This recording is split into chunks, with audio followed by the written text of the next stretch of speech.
সমস্ত মহিলাদেরকে বললেন, এবার তোমরা লেবু কাটো। সুবহানাল্লাহ বলেন না? এবার তোমরা লেবু কাটো, এবার তোমরা লেবু কাটো। এই কথা যখন বললেন, তারা ইউসুফ নবীর চেহারার দিকে তাকাইলেন। ইউসুফ নবীর চেহারার দিকে তারা তাকাইয়া লেবু কাটতে যায়, তারা লেবু কাটতেছে, কিন্তু চেহারার দিকে তাকাইয়া রয়েছে কার? কথা কন না, কার? ইউসুফ নবীর চেহারার দিকে তাকায় লেবুগুলা কাটতেছে। কাটতে কাটতে তারা যে এত সুন্দর চেহারা দেখছে, ওই চেহারা দেখা চেহারার দিকে তাকায় হাতের কবজি কাইটা ফালাইছে। সুবহানাল্লাহ কই না রে?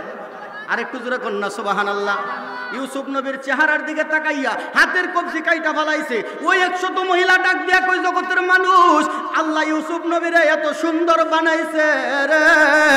ওই ইউসুফ নবীর চেহারা এত সুন্দর, ইউসুফ নবীর চেহারার দিকে তাকাইয়া আমরা যে লেবু কাটতে যায় কোন দিক দিয়ে হাত কাটছি আমরা বলতে পারি না। আল্লাহু আকবার বলেন।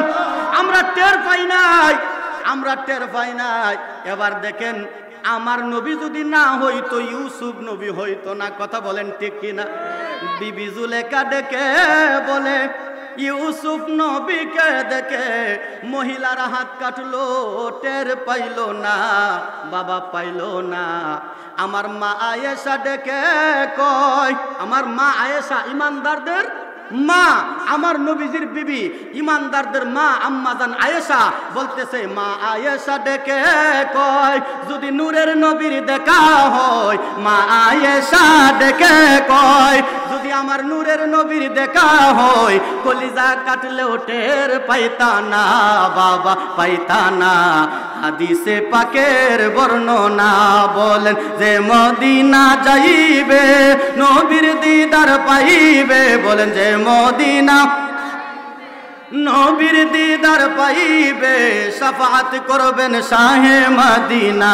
বাবা শুনো না হাদিসে পাকের বর্ণনা, বাবা শুনো না হাদিসে পাকের বর্ণনা।